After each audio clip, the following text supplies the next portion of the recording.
नमस्कार साथियों, मैं अनीता श्रीवास्तव आपका हार्दिक अभिनंदन करती हूँ। श्रीमद् वाल्मीकि रामायण में आज का प्रसंग है वंदी जनों का स्तुति पाठ। राजा दशरथ को दिवंगत हुआ जान उनकी रानियों का करुण विलाप। तदंतर रात बीतने पर दूसरे दिन सवेरे ही वंदी जन राजमहल में उपस्थित हुए। व्याकरण ज्ञान से संपन्न सूत, उत्तम रूप से वंश परंपरा का श्रवण कराने वाले मागध और संगीत शास्त्र का अनुशीलन करने वाले गायक अपने अपने मार्ग के अनुसार पृथक पृथक यशोगान करते हुए वहां आए। उच्च स्वर से आशीर्वाद देते हुए राजा की स्तुति करने वाले उन सूत, मागध आदि का शब्द राजमहलों के भीतरी भाग में फैलकर गूंजने लगा।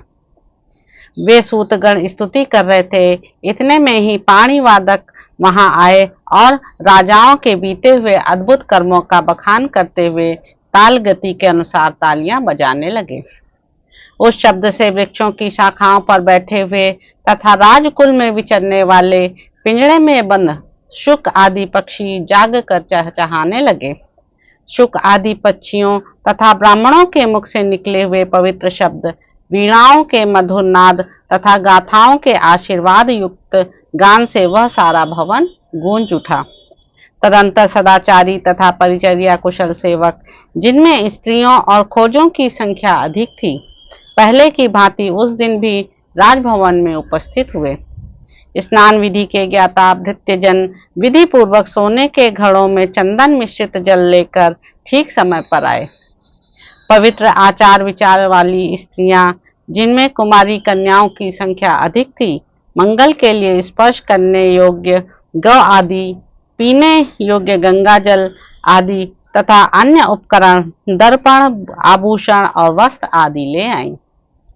प्रातः काल राजाओं के मंगल के लिए जो जो वस्तुएं लाई जाती हैं, उनका नाम आभिहारिक है। वहां लाई गई सारी आभिहारिक सामग्री समस्त शुभ लक्षणों से संपन्न, विधि के अनुरूप, आदर और प्रशंसा के योग्य, उत्तम गुण से युक्त तथा शोभायमान थी।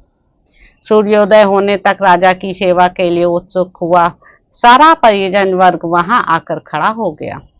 जब उस समय तक राजा बाहर नहीं निकले, तब सबके मन में यह शंका हुई कि महाराज के न आने का क्या कारण हो सकता है। तदंतर जो कौशल नरेश दशरथ के समीप रहने वाली स्त्रियां थीं, वे उनकी सैया के पास जाकर अपने स्वामी को जगाने लगीं। वे स्त्रियां उनका स्पर्श आदि करने के योग्य थीं, अतः विनीत भाव से युक्ति पूर्वक उन्होंने उनकी शैया का स्पर्श किया।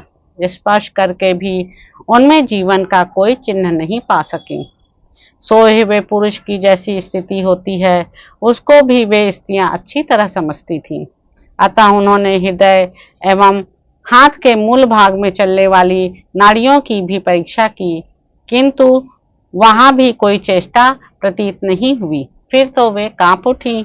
उनके मन में राजा के प्राणों के निकल जाने की आशंका हो गई। वे जल के प्रवाह के सम्मुख पड़े हुए तिनकों के अग्रभाग की भांति कांपती हुई प्रतीत होने लगी। संशय में पड़ी हुई उन स्त्रियों को राजा की ओर देखकर उनकी मृत्यु के विषय में जो शंका हुई थी, उसका उस समय उन्हें पूरा निश्चय हो गया था। पुत्र शोक से आक्रांत हुई कौशल्या और सुमित्रा उस समय मरी हुई के समान सो गई थी और उस समय तक उनकी नींद नहीं खुल पाई थी। सोई हुई कौशल्या श्रीहीन हो गई थी, उनके शरीर का रंग बदल गया था।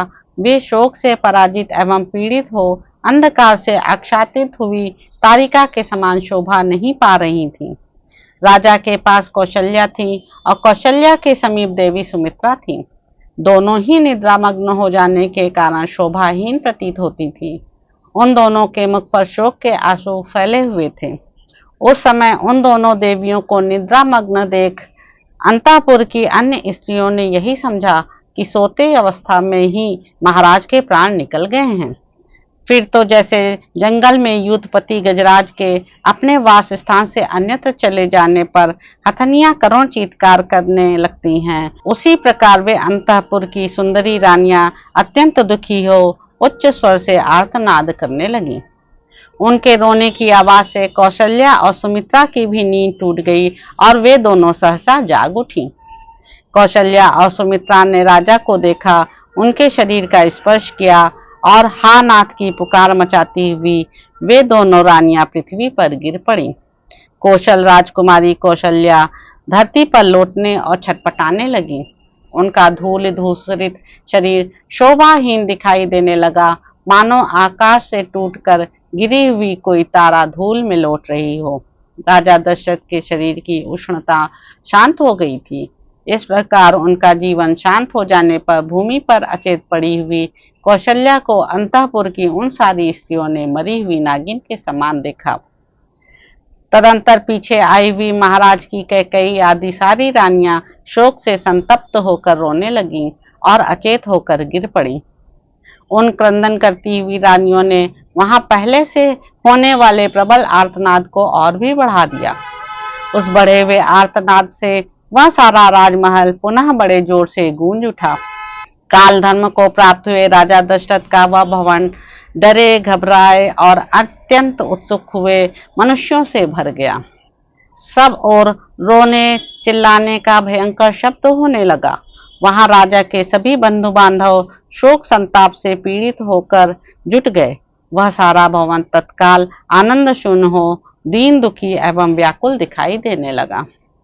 उन यशस्वी भूपाल शिरोमणि को दिवंगत हुआ जान उनकी सारी पत्नियां उन्हें चारों ओर से घेर कर अत्यंत दुखी हो जोर जोर से रोने लगी और उनकी दोनों बाहें पकड़कर अनाथ की भांति करुण विलाप करती रहीं। तो इस प्रकार साथियों, अयोध्या कांड में निहित 65वां सर्ग समाप्त हुआ। इसके अगले अंक में आप जानेंगे कि राजा के लिए कौशल्या का विलाप और कैकेयी की भर्त्सना, मंत्रियों का राजा के शव को तेल से भरे हुए कड़ाह में सुलाना, रानियों का विलाप, पुरी की श्रीहीनता और पूर्ववासियों का शोक। तो आपसे अब अगले अंक में मुलाकात होगी साथियों। धन्यवाद।